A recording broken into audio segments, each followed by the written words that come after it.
Good day, everyone. Thank you for being with us here today. We are from 3BSN26 and we are from the Group 1. For the assessment of the skin, we have Miss Galaban, Miss Ramos, and Mr. Kakapit.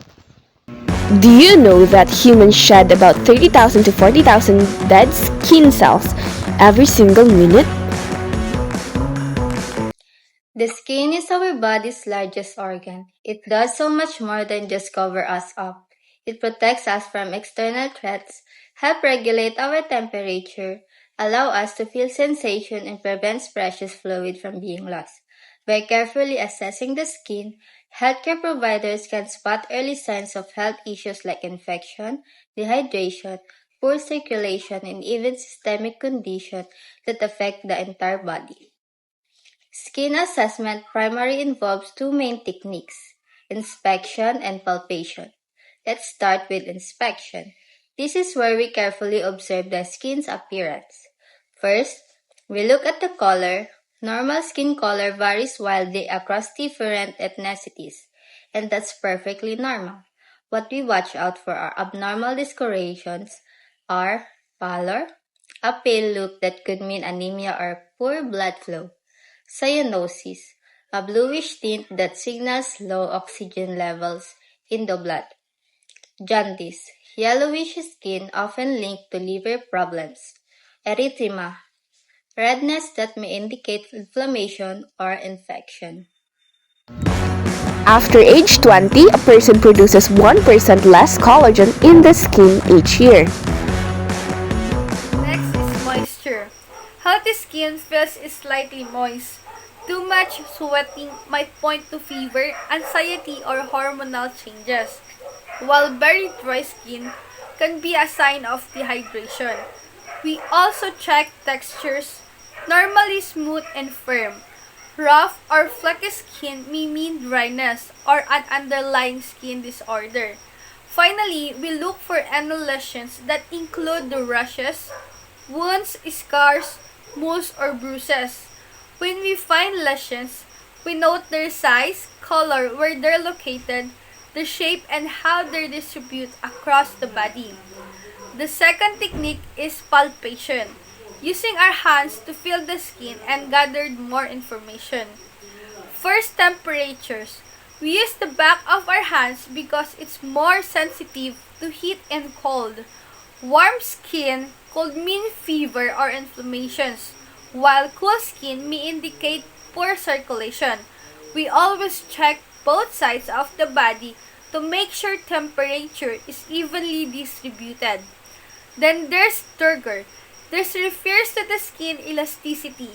To test it, we gently pinch a small area of skin, usually the back of the hand or forearm.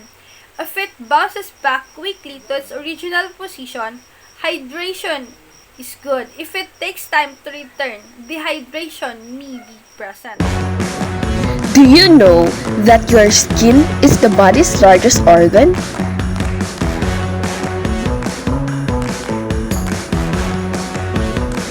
Let me share an example of a normal skin assessment findings. The patient's skin color is appropriate for their ethnicity. No pallor, cyanosis, jaundice, or erythema noted.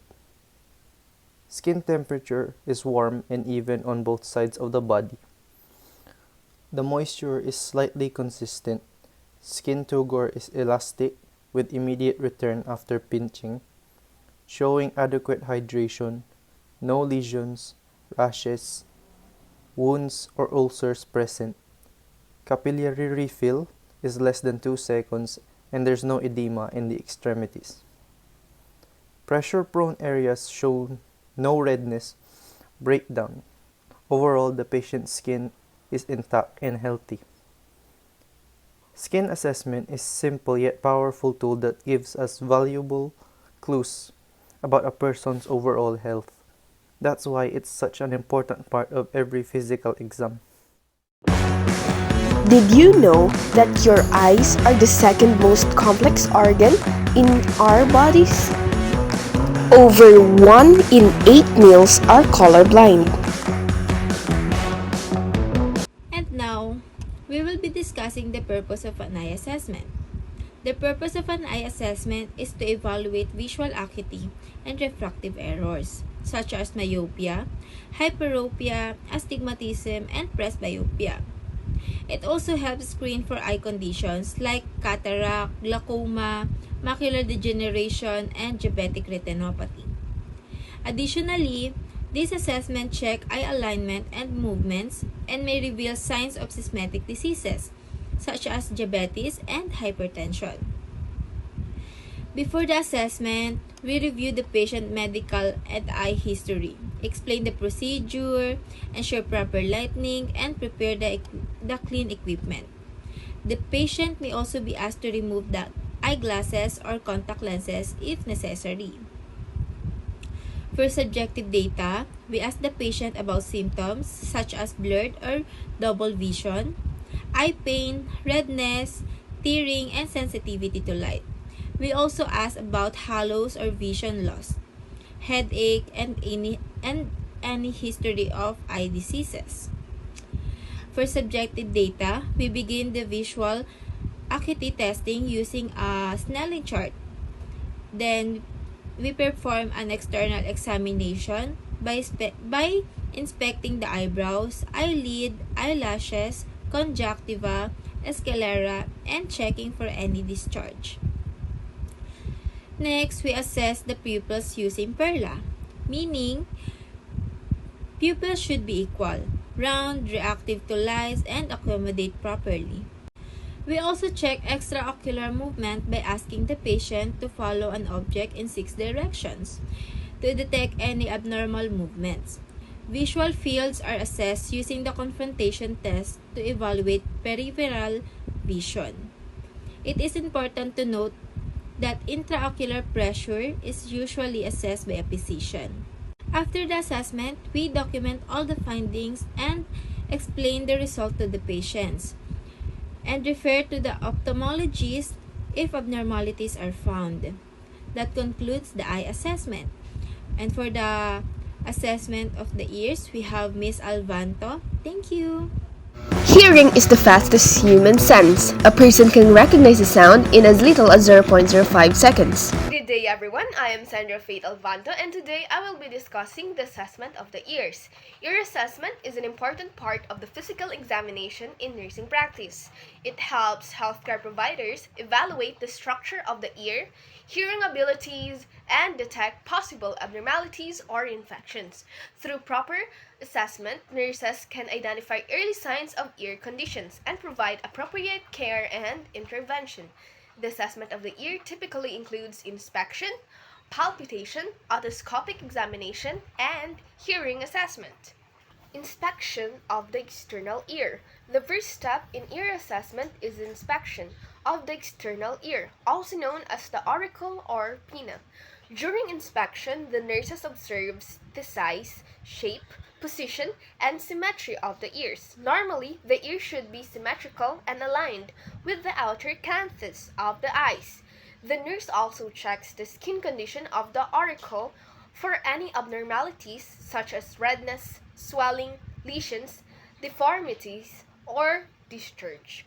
The external auditory canal is also inspected for the presence of the excess earwax, foreign bodies, or drainage. Normally, a small amount of cerumen or earwax is present in the ear canal and serves as a protective barrier against dust and microorganisms. Any unusual findings such as foul smell, discharge, bleeding, or swelling may indicate infection or injury. Inspection of the external ear.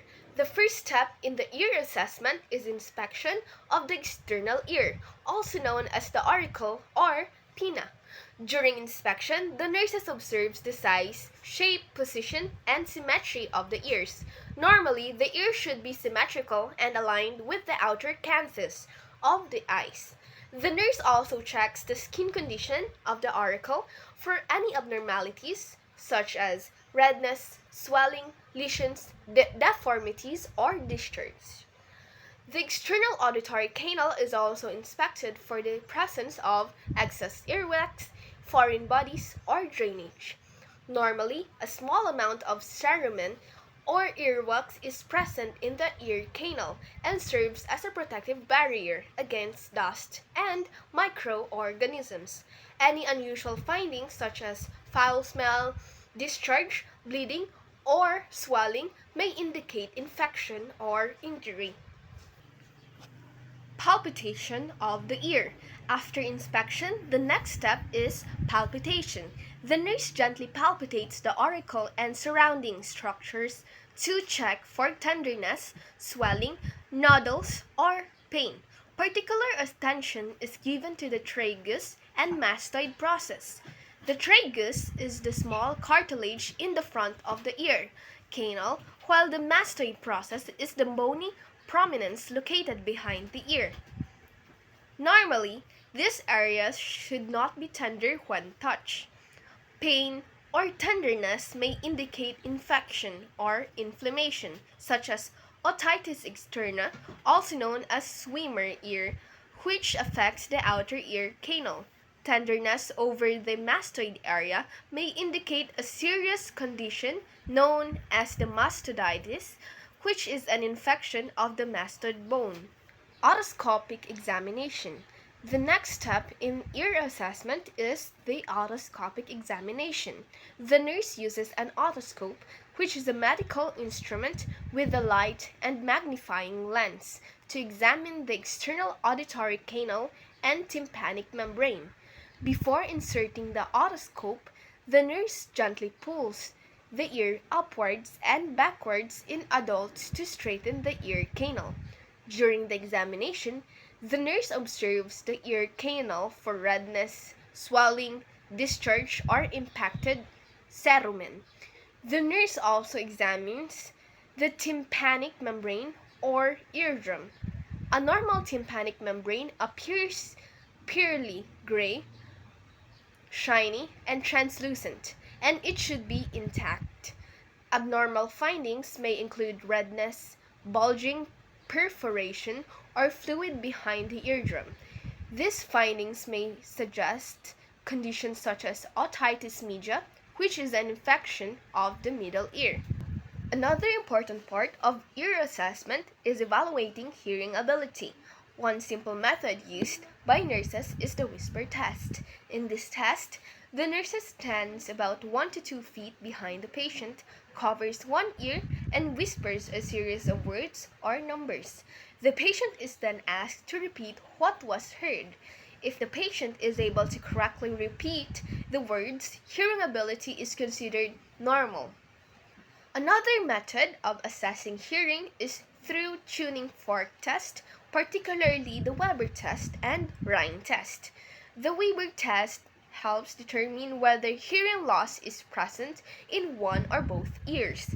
The Rhine test compares air conduction and bone conduction of sound, which helps determine whether hearing loss is conductive or sensory neutral. Some patients may also report symptoms such as ringing or buzzing sounds in the ear, which may indicate tinnitus.